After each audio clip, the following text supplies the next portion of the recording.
Hello everyone, I hope you are having a great day today. So we are going to continue with our study like a student Bible reading series where I am reading through the student Bible, which is available through Zondervan Publishing. So chapter 8 is our reading for today. So let's start. So verse 1, the man with leprosy. When he came down from the mountainside, this is referring to Jesus, of course, large crowds followed him. A man with leprosy came and knelt before him and said, "Lord, if you are willing, you can make me clean." Jesus reached out his hand and touched the man. "I am willing," he said, "be clean."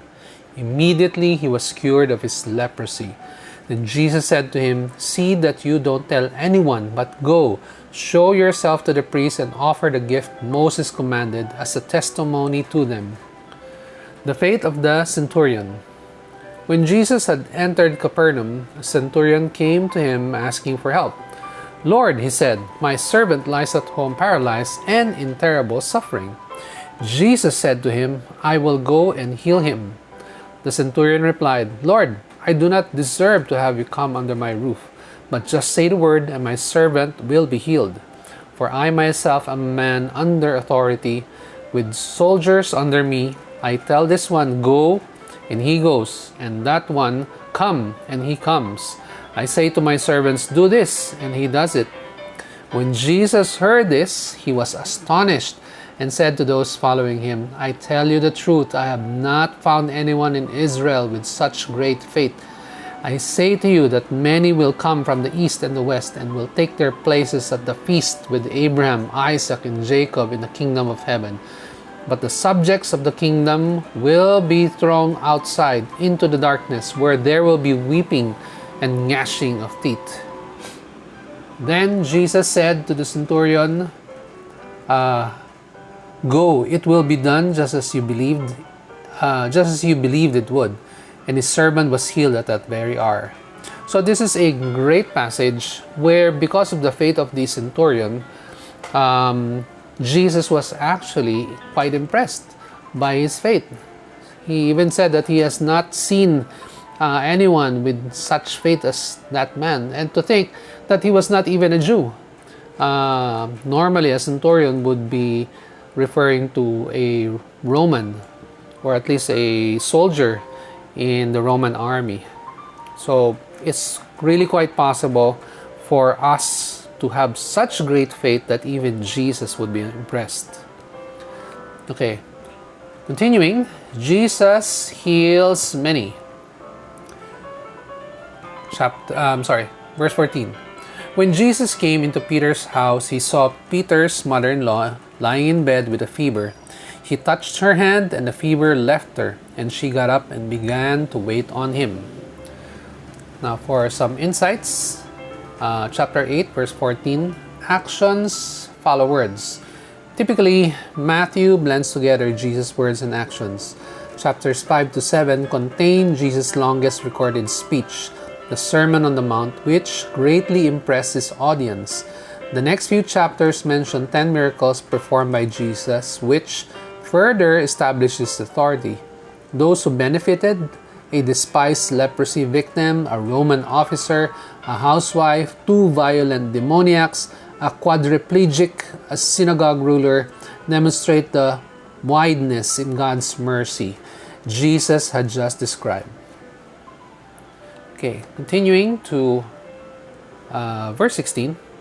When evening came, many who were demon-possessed were brought to him, and he drove out the spirits with a word and healed all the sick.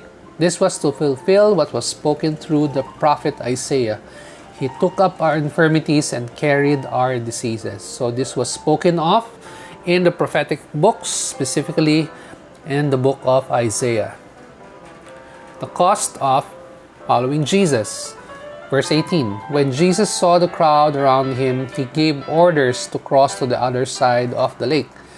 Then a teacher of the law came to him and said, "Teacher, I will follow you wherever you go."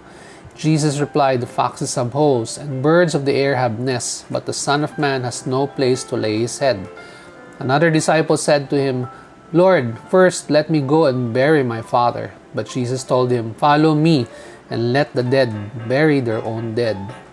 So there really is a cost following Jesus. In this case, there was a teacher of the law who came to him and said that he will follow.